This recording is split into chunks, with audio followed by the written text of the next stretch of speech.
বন্ধুরা, আজকে শুক্লা রান্নাঘরে সবাইকে স্বাগত। আজ আর একটা নতুন রেসিপি নিয়ে চলে এসেছি। আজকের রেসিপি হলো আমের আচার। তেল ছাড়া, রোদে দিয়ে ঝামেলা ছাড়াই আমি আচারটা বানাবো। আচারটা হবে সেরা স্বাদের আচার। আমি কিভাবে বানাচ্ছি প্রথম থেকে শেষ পর্যন্ত পুরো ভিডিওটা দেখতে থাকুন, আশা করি ভালো লাগবে। প্রথমে এখানে আমি আম নিয়ে নিয়েছি। আচারটা বানালে সারা বছর সংরক্ষণ করে রাখাও যাবে। আমি সবারই প্রথমে আমের খোসাটাকে ছাড়িয়ে নেব। আচারটা বানাতে গেলে এইভাবে ফ্রেশ ফ্রেশ আম নিতে হবে, যেহেতু সারা বছর সংরক্ষণ করে রাখা হবে। আমি খুব ভালো করে ধুয়ে নিয়েছি, ধুয়ে এবার ভালো করে আমি মুছে নেব, যেহেতু সারা বছর রাখা হবে। ভালো করে আমি বুটিনটাকেও ধুয়ে শুকিয়ে নিয়েছি। এবারে এইভাবে আমি গোল গোল করে কেটে নেব।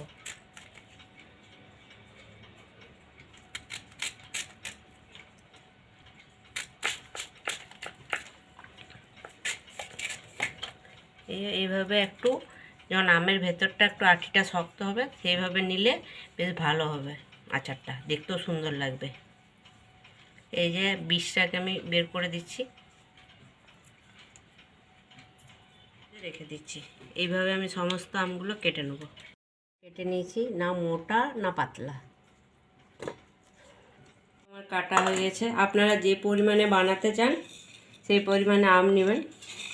আর এখানে দিয়ে দিচ্ছি চিনি। এখন আম অনেকটাই সস্তা। আপনারা যদি 1 কিলো আম নেন 700 এরকমভাবে চিনিটা দিবেন, আর যদি 500 নেন 300 350 চিনি দিলেই হবে।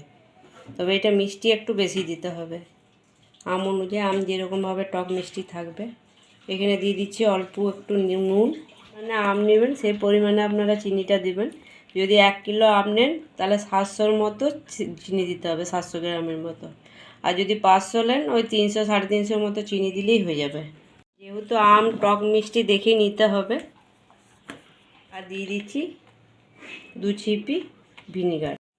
এবার খুব ভালো করে মিশিয়ে আমি 1 ঘন্টার মতো রেখে দেবো।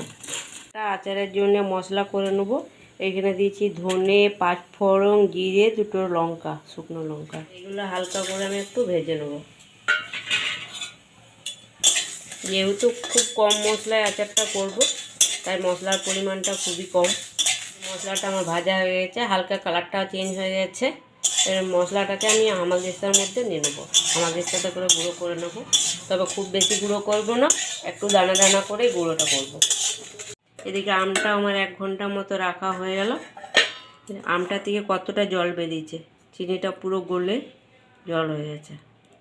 এবারে দিয়ে দেবো এটা আমি কড়াইয়ের মধ্যে। যেহেতু তেল ছাড়া আচারটা বানাবো তাই কোনো তেল কিছু দেবো না। পুরো চিনিটা আমার গলেনি। এইভাবে আমি নেড়ে চেড়ে 10 মিনিটের মতো জাল দিয়ে নেবো। আমি এইভাবে একবার করে মাঝে মধ্যে নেড়ে দেবো, হালকা হাতে নাড়বো, নাহলে ভেঙে যেতে পারে। এই অনেকটা স্বচ্ছ হয়ে গেছে আমগুলো। এর মধ্যে দিয়ে দিচ্ছি অল্প একটু হলুদ, আর অল্প দিয়ে দিচ্ছি লঙ্কা গুঁড়ো। এইগুলো দিলে একটু কালারটা সুন্দর আসবে।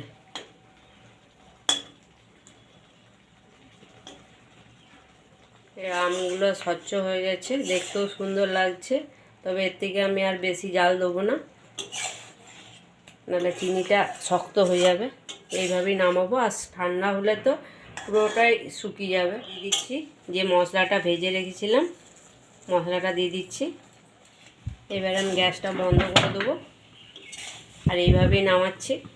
এই যে রসটা আছে, এই রসটা ঠান্ডা হলে একটু বসে যাবে। কত সোজা আর কত সুন্দর লাগছে দেখতে। আর একটা আম আমার এখনও ভাঙেনি, পুরোটাই গোটা আছে। এরকম গোটা গোটা থাকলে দেখতেও ভালো লাগবে, সুন্দর। আজকের এই তেল ছাড়া, রোদে দেওয়া ঝামেলা ছাড়া আচারের রেসিপিটা আপনাদের কেমন লাগলো অবশ্যই জানাবেন। যদি ভালো লাগে লাইক, শেয়ার, সাবস্ক্রাইব করবেন। আর এখন আম বাজারে অনেকটাই সস্তা হয়ে গেছে, আপনারা এইভাবে বানিয়ে রেখে দিতে পারবেন সারা বছরের জন্যে, তা সারা বছর খেতে পারবেন।